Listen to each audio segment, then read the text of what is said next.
গল্পের সেরা গল্পের চ্যানেলে গল্প নয়, আজকে আমি আপনাদেরকে শোনাবো সত্য ঘটনা।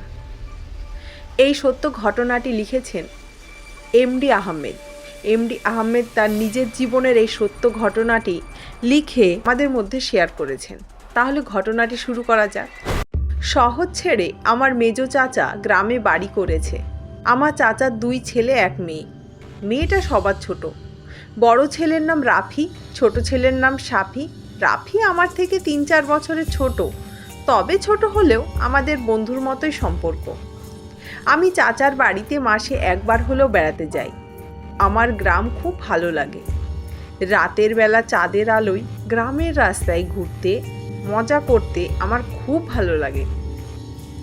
তাই আমি বারবার গ্রামে ছুটে যেতাম। একবার শীতে চাচার বাড়ি বেড়াতে গেলাম। তখন আমি ইন্টারে পড়ি, সবেমাত্র কলেজে ভর্তি হয়েছি। আর রাফি তখন ক্লাস 9-এ পড়ে। সেবার চাচাদের গ্রামে একটা বড় মেলা হচ্ছিল।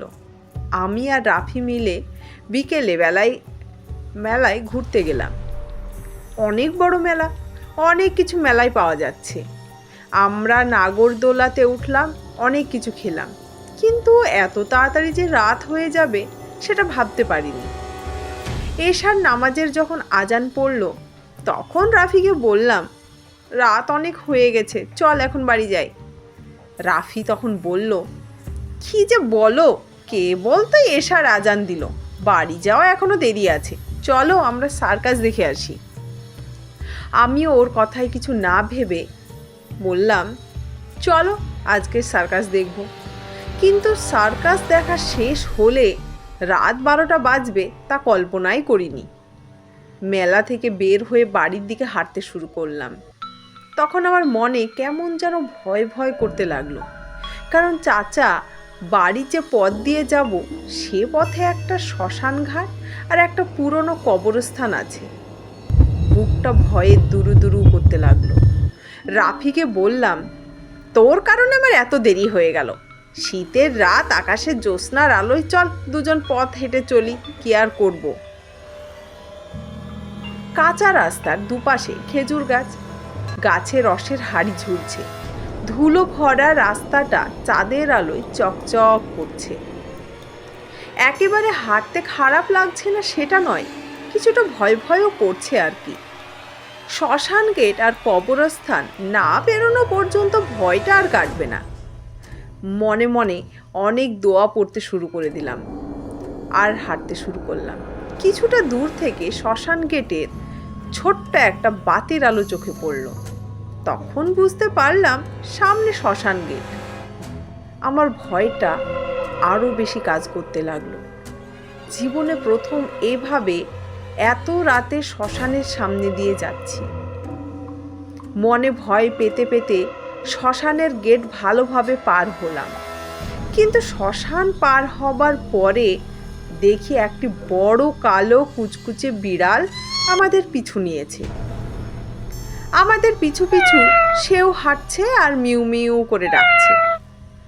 বিড়ালটা এত কালো ছিল যে শুধু চোখ দুটো ছাড়া তার পুরো শরীরটা কখনোই দেখতে পাচ্ছিলাম না। অনেকক্ষণ ধরে বিড়ালটা পিছনে লেগেই থাকলো। রাফি খেপে গিয়ে রাস্তা থেকে কয়েকটা মাটির ঢিল নিয়ে বিড়ালের দিকে ছুটতে লাগলো। কিন্তু অবাক হয়ে গেলাম, একটাও বিড়ালের গায়ে লাগলো না। তখন আরো বেশি ভয় করতে লাগলো, আর মনে হলো এটা হয়তো বিড়াল না, অন্য কিছু। হঠাৎ দেখি বিড়ালটি আর আমাদের পিছনে নেই, আর আমরাও তখনও পুরনো কবরস্থান পার হয়ে চলে এসেছি। তখন মনে একটু সাহস ফিরে পেলাম। তার কিছুক্ষণ পরেই দেখি কিছু দূরে বিড়ালটা আবার সামনে এসে দাঁড়িয়ে আছে। এবার আমার খুব ভয় পেল, কারণ এবার বিড়ালটা ছিল অনেক বড়। এতটাই বড় যে কখনোই এত বড় বিড়াল কোনোদিন দেখিনি। রাফি তখন বুঝে গেছে এটা বিড়াল নয়, অন্য কিছু। রাফি তখন বলল, ভাই কোনো দিকে তাকাবে না, সোজা হাঁটতে শুরু করবে আর ভয় করবে না। তারপর হঠাৎ যা দেখলাম যা আমার চোখকে কখনোই বিশ্বাস করাতে পারছিলাম না। দেখলাম বিড়ালটা সামনের একটা বড় শিমুল গাছে উঠে পড়ল আর অনেকটা বড় আকৃতির ধারণ করতে শুরু করলো। আমার দৃশ্যটা দেখার পর পুরো শরীর কাঁপতে শুরু করেছে। রাফিও ভয়ে সামনের দিকে এগিয়ে যেতে পারছে না। মনে মনে আল্লাহকে ডাকছি আর বলছি, বিপদটা থেকে দূর করে দাও।